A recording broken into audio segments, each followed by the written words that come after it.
tips off at 7 o'clock.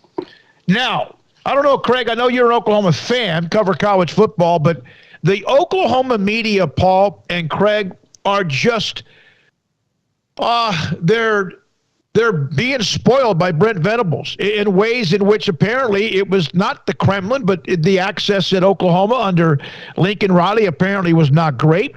Brent Venables was supposed to be on National Signing Day, and something happened technically. The Zoom or whatever kind of went in and out, and they just couldn't get much done.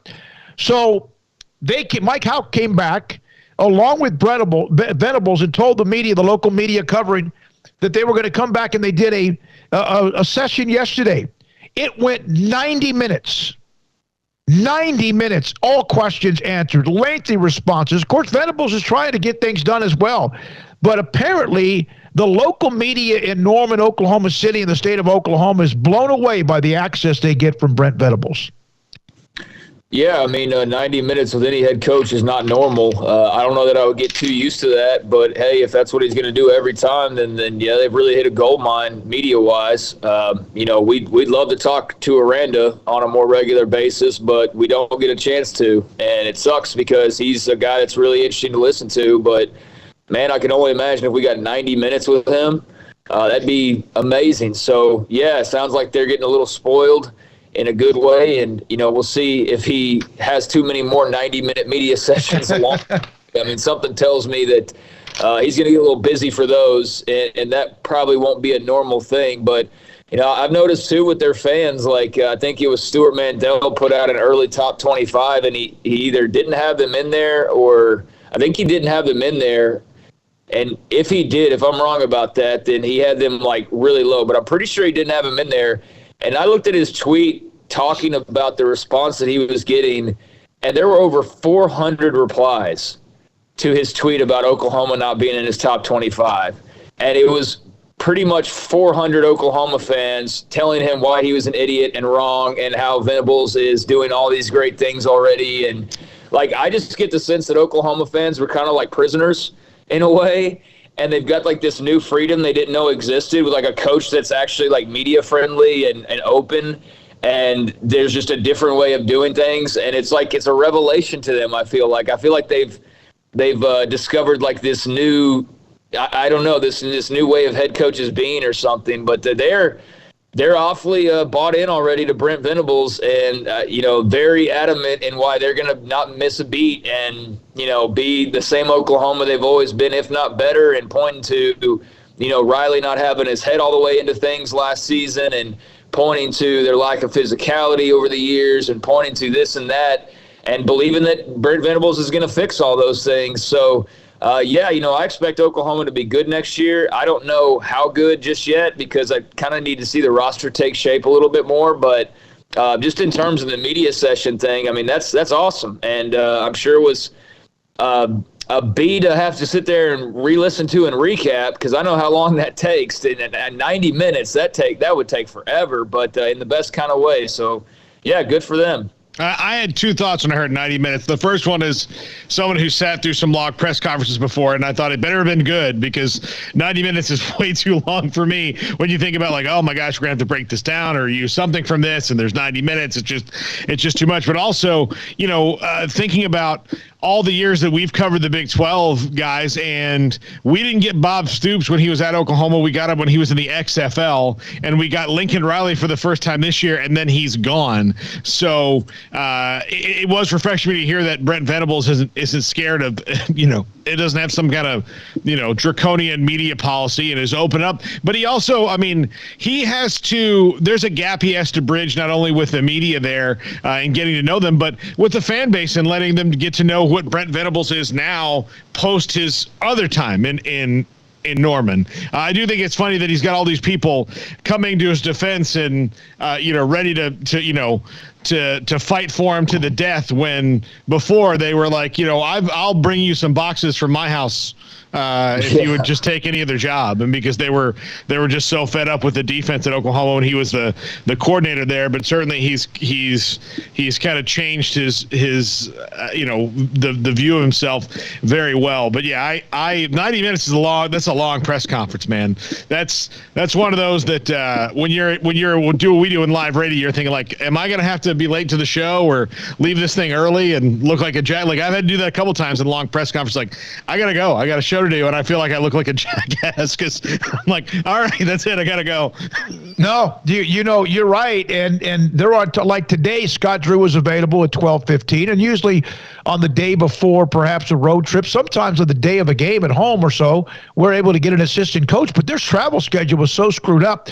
So we didn't get an assistant coach today. We will, along with Scott Drew next Monday and Tuesday, whatever, but I had to jump out of it because I had to do the interview with Xavier. He texted me and said, hey, I'm ready to go now. And he's in a terminal. So you always kind of feel that's a long time. Matt Rule, even when they were struggling, and you guys know this, I used to tell you this, it blew me away. Because if you look at the head coaches at Baylor, Art Briles, of course, was here. Paul, when you had been here, and then when I arrived and we had a chance to get him for maybe 3 minutes. I mean, if you went past 3.5, 4 minutes, that was long. During the summer or spring, you might get him for a little bit longer. And when he was in more relaxed mode, he was even better. He was real good. Then Jim Grove was good. You didn't 6, 8, 10, 12 minutes. But Rule was 15 to 20 minutes.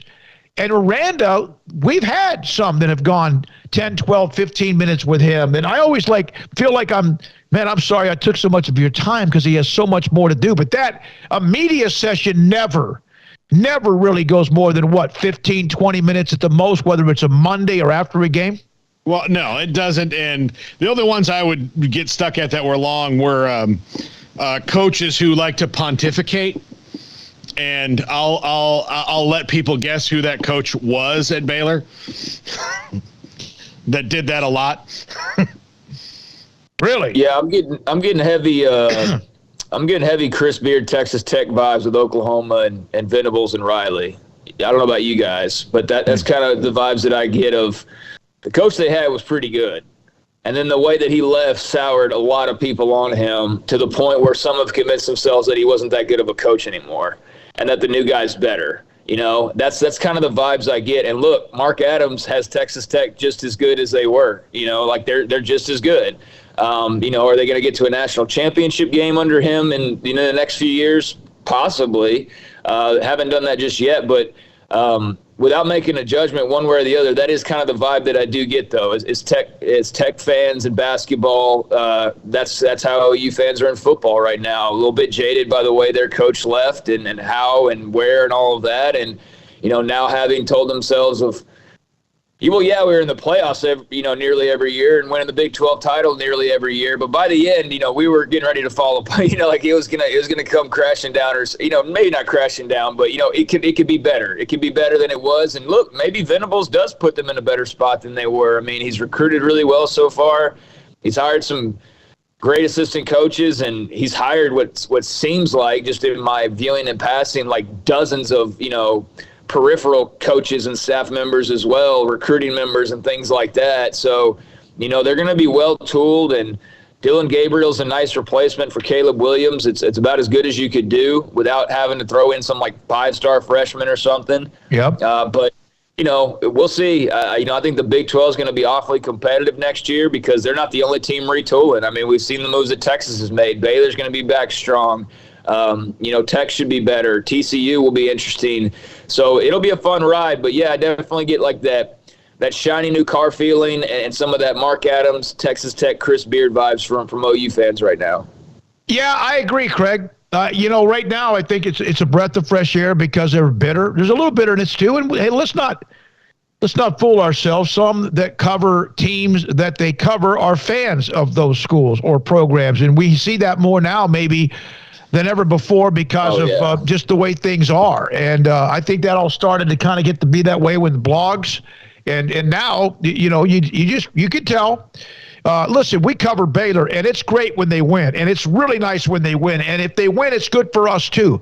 But I don't think I've ever had a day when my day is ruined because of a result. It'd be nice, there have been some tough losses and there's been some tough stories along the way, but you have a lot of fanboys now, and I'm not focusing in on Oklahoma, but just the media in general. We talked about this even after the Cowboys and some of the reactions from those, and we've seen this back and forth with media members about the legitimacy of what is a journalist or whatever that means anymore. But yeah, I think hey, if Dave Aranda gave us 25, 30 minutes every single week or in a media session, I'd love to get him now after the season. We won't, maybe till spring drills, but that's okay as well.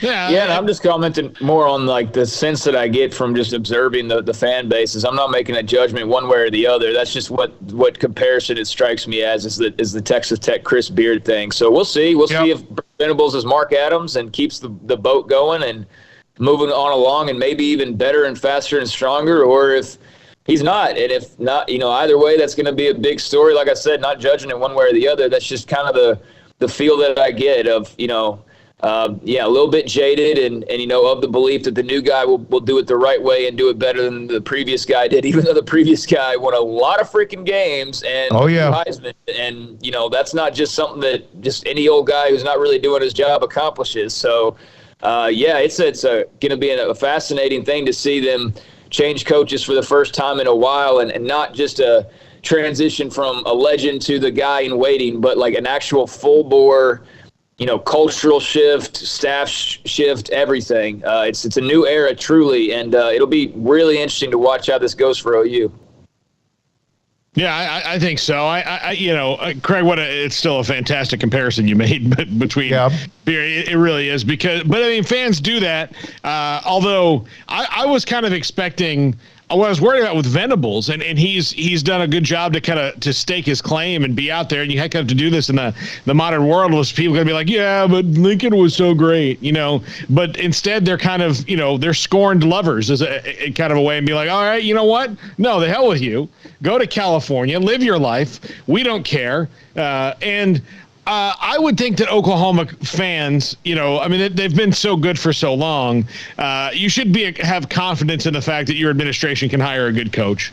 So I think maybe that's that. Like Baylor fans, I think, are just starting to realize this about their administration, that, you can lose a coach and hire another coach. It's like the period of there's only one person who can do this well is over. That's not true for anywhere. That's not true for anywhere in the country. If you hire the right person, it doesn't matter. You just have to hire the right people. And Baylor's done that now, 3 times in a row over a couple different athletic directors. But, Mack Rhodes proved that, look, brought in Matt Rule left, brought in Dave Aranda, that worked. So Joe Castiglione's been at this a long time. He knows what he's doing. He's not going to be out there lost in the woods going, oh my gosh, who can do this? They're Oklahoma for a reason. And I think their fans know that, as comparatively to Baylor fans, that there was this trepidation of like, oh, we got lucky 2 times. Like, no, it's not luck, it's skill. Yeah, Craig, you brought that up a lot, that my God, the world is over. And a lot of it was just because of how it went down, and it went down so fast back with Bryles. And then when Rule, of course, at times just angered people because of the flirtation, and eventually he left right after a tremendous year. And there was like, they'll never win again after Bryles. And of course, 1-11 made some people feel like that was probably true. And then when Rule left, 2-7, here they are, the 3rd coach, really 4th if you go back to Grant Taft, that has turned a program around so they can win. And despite sometimes what people may think about whoever the head coach might be. Well, hell, 2.5 head coaches, because I'll count Grobe as a half because he was an interim. 2.5 head coaches after the guy who couldn't be replaced, and they might have the best coach they've ever had. Yeah. They might. Look, he hadn't won 2 Big 12 titles, but he's also only been on the job for 2 years. Yep. His Big 12 title didn't come in a year when they were kind of expected to be. They were picked 8th in the preseason. They were picked 8th and won the Big 12 title convincingly. So, for all I know, for a program that wasn't going to be able to replace a guy, they've replaced him twice, and this second choice might be the best to walk through the doors if he sticks around long enough and keeps on the trajectory that he's already set for himself. Now, of course, there's dozens of different things that could happen along the way, coaching changes and all sorts of whatever, COVID, all that kind of crap. But I mean, just in general, Dave Aranda is a really damn good head coach. And for a program that couldn't find the guy, to ever live up to the other guy, they did it. And I'm looking forward to seeing how high he can take that torch. And you know what? Brent Venables could very well be the same thing. Lincoln was great. Got him to playoffs, won him some Heisman. I don't think they're going to be reeling off quarterback Heisman winners like they were, but I do think they can still win a lot of games. I still think they can win the Big 12 on a regular basis for as long as they remain in the conference, these next 2-3 years, whatever it ends up being. The question is, can they get over that hump that, quite frankly, not even Bob Stoops could really get over? Yeah, he won a national title in year 2, but following that, when the focus really was on them, because the focus wasn't on them when he won that title. Mm-hmm. They were not expected to be in that position. And then they sure as hell weren't expected to beat Florida State that year. So that was all completely unexpected and way ahead of anybody's schedule. And then he never won one after that. He played for a bunch of them. Lincoln played for some, and none of them ever won any more after that. So it's a really hard thing to do. Maybe but that's the thing that's been missing. They can get to that spot, but they can't quite crack through since 2000. Can Venables potentially be that guy? Maybe he is, and if so, then they'll be off to the races, and that'll be a whole incredible story unto itself. All right, a couple of chat room comments, Craig. Good points, Paul. You too, as always, from Zach S. Hey, coming from a Texas Tech fan, and we have a lot of Texas Tech fans, and a lot of them appreciated the interviews we've had this week, including the one with Chris Level. Zach S., coming from a Texas Tech fan, I need you all to steal one on the road. And so I asked Zach, I said, you mean one in Lawrence, not Lubbock, right? I mean, let's make sure we get that. I haven't heard back from Zach. Well, you gotta be careful what you wish for. Yeah. Dear God, bring me a woman who looks like Jennifer Aniston, but she might murder you. I mean, you gotta be detail specific. Yeah. So Zach, thank you for that. Also, Roger the Dodger. Oklahoma fans have to get the salt out of their pockets and put the past in the past. Okay. Yeah, I mean, I do think that at some point they're going to have to get, and it's not everybody, obviously, but we only see, the loudest people often, and there certainly have been many outspoken about Lincoln Riley. I think that most Oklahoma fans have started to move on, and they've just embraced the newness, because, I think that's what happened. All we can use is the examples we've had.